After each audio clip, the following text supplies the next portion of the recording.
Hi friends, welcome back to my channel. ఈ vlog ఏంటంటే మేము రాగిగుడ్డ ఆంజనేయ స్వామి టెంపుల్కి అయితే వచ్చామండి. మనకి ఈ టెంపుల్ ఎక్కడ ఉంది అంటే బెంగళూరులోని జయానగర్లో 9th బ్లాక్లో అయితే ఈ టెంపుల్ ఉందండి.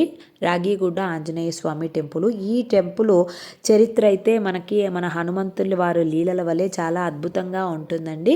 ఇక్కడ ఒక పెద్ద రాగి అనేది రాయిగా మారిందంటారండి. రాగి అంటే మన ఆహార ధాన్యం ఉంది కదండి, రాగి ఒక పెద్ద రాగి రాయిగా మారిందని, అందుకే దీన్ని రాగి గుడ్డ అనేసి పిలుస్తారు, ఆ పేరు వచ్చిందని నమ్ముతారండి. ఇంకా ఈ సంఘటన జరిగిన సమయంలో అయితే మన త్రిమూర్తులు అయిన బ్రహ్మ, విష్ణువు, మహేశ్వరులైతే ఆ ప్రదేశాన్ని సందర్శించి అక్కడే శాశ్వతంగా ఉండాలని అయితే కోరుకున్నారు. తమను తాము 3 పెద్ద రాతి స్తంభాలుగా అయితే మార్చుకున్నారు. ఇక్కడ వారి ఉనికి ఇప్పటికీ జరిగిన అన్ని పరిణామాలకు మరియు భవిష్యత్తు పరిణామాలకు సాక్ష్యంగా అయితే నిలుస్తుంది. ఇంకా మనకి హనుమంతుల వారి టెంపుల్ అయితే 1969లో అక్కడ ఉన్న యువకుల బృందము వాళ్ళ కృషి పట్టుదలతో కొండపైన స్వామివారిది ఆలయము, చిన్న ఆలయం అయితే నిర్మించారండి. తర్వాత క్రమేణా మనకి ఇంకా టెంపుల్ లోపల సీతారాముల వారి విగ్రహాలు, అలాగే శ్రీ గణేశుడిది, భగవతి అమ్మవారిది, రాజరాజేశ్వరి అమ్మవారివి నవగ్రహాలు, ఈ విధంగా పెద్ద ఆలయ సముదాయంగా అయితే మారింది ఇక్కడ టెంపుల్. ముందుగా అయితే మనకి గణేశుడు అయితే దర్శనం ఇస్తారండి టెంపుల్లో. ఇక్కడ పైకి అయితే వెళ్తూ ఉన్నాం కదా. తర్వాత లోపలైతే మనకి రాజరాజేశ్వరి అమ్మవారు, భగవతి అమ్మవారు, నవగ్రహాలు దర్శనం అయితే జరుగుతుంది. ఇంకా అలానే ఇక్కడ హనుమత్ జయంతి ఉత్సవాలు అయితే చాలా గ్రాండ్గా అయితే చేస్తారండి. 12 రోజులైతే హనుమత్ జయంతి ఉత్సవాలు అయితే జరుపుతారండి. ఇక్కడ చూడండి, ఇక్కడ మనకి ముందుగా మనము విఘ్నేశ్వరుడిని అయితే ఇదిగోండి ఇక్కడ దర్శనం చేసుకొని లోపలికి వెళ్తే మనకి భగవతి అమ్మవారు, నవగ్రహాలు, రాజరాజేశ్వరి అమ్మవారులు అయితే దర్శనం అవుతుంది. మీకు ఇక్కడ లోపల చూపిస్తాను. ఇక్కడ మనము దర్శనం చేసుకున్న తర్వాత మెట్లు దిగి రైట్ సైడ్ వెళ్తే మెట్లు ఇంకా కొన్ని మెట్లు ఎక్కాల్సి ఉంటుంది. అక్కడ మనకి హనుమంతుల వారి దర్శనం ఉంటుంది. ఇదిగోండి ఎదురుగా మనము నవగ్రహాలు చూశారు కదా. ఇంకా ఇక్కడ ఉండి ఇంకా గణపతి దర్శనము, నవగ్రహాలు, రాజరాజేశ్వరి అమ్మవారిది, భగవతి అమ్మవారి దర్శనం అయితే చేసుకున్నాము. ఇంకా చేసుకున్న తర్వాత ఇక్కడ కొంచెం మెట్లు దిగాలండి. మెట్లు దిగేసి మనము ఇంకా రైట్ సైడ్కి వెళ్తే ఇంకొన్ని మెట్లు అయితే ఎక్కాలండి. మెట్లెక్కి పైకి వెళ్తే మనకి హనుమంతుల వారిది వస్తుంది. అంతేకాకుండా మనకి లోపలైతే ఈశ్వరుడిది, అలాగే సీతారామ లక్ష్మణుల దర్శనం కూడా చేసుకోవచ్చు. ఇక్కడైతే ప్రోగ్రామ్ అయితే జరుగుతుంది. అలానే మనకి ఇక్కడ త్వరలోనే ఇక్కడ హనుమత్ జయంతి సెలబ్రేషన్స్ ఉన్నాయి 2వ తారీఖు.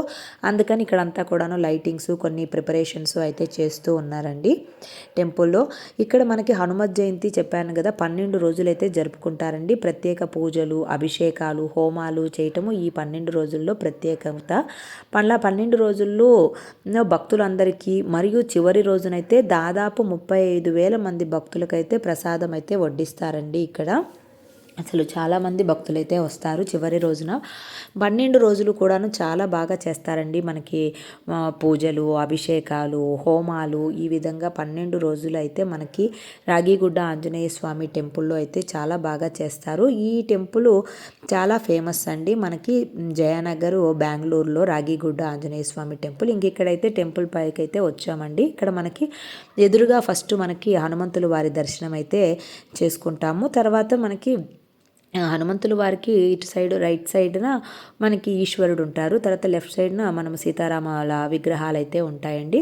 ఇంక ఇక్కడైతే దర్శనం అయితే చేసుకున్నాము. ఇక్కడైతే కొన్ని ప్రిపరేషన్స్ చేస్తున్నామని చెప్పారు కదా, వీళ్ళు హనుమత్ జయంతి సెలబ్రేషన్స్కి ప్రిపరేషన్స్ అయితే చేస్తున్నారు. ఇంకా పైనుంచి ఇక్కడ వ్యూ అయితే చాలా బాగుంటుందండి. డే టైము, నైట్ టైం కాబట్టి అంత బాగా చూపించలేకపోయాను. సో అయినా కూడా మీకు చూపించాలని ట్రై చేస్తున్నాను. చూడండి మనకి, బట్ డే టైం అయితే ఇక్కడ నుంచి వ్యూ చాలా బాగుంటుంది. మేము వచ్చింది ఇంకా నైట్ టైం కాబట్టి సో అంతగా వ్యూ కనపడలేదు. సో ఇంక ఇక్కడైతే దర్శనం చేసుకొని ఇంకా కిందకైతే వెళ్ళామండి. ఇంకా ఇక్కడ మనకి ప్రసాదం కూడా పెడతారు. సో మేమైతే కొంచెం సేపు ప్రసాదం తీసుకొని కాసేపు అయితే ఇక్కడే కూర్చొని ఇంకా బయలుదేరిపోయామండి. ఇక్కడ చూడండి, ఇక్కడైతే ఇవి ప్రిపరేషన్స్ అయితే చేస్తూ ఉన్నారు, కొన్ని ఏర్పాట్లు అయితే చేస్తున్నారు. హనుమత్ జయంతి ఉంది కాబట్టి త్వరలో.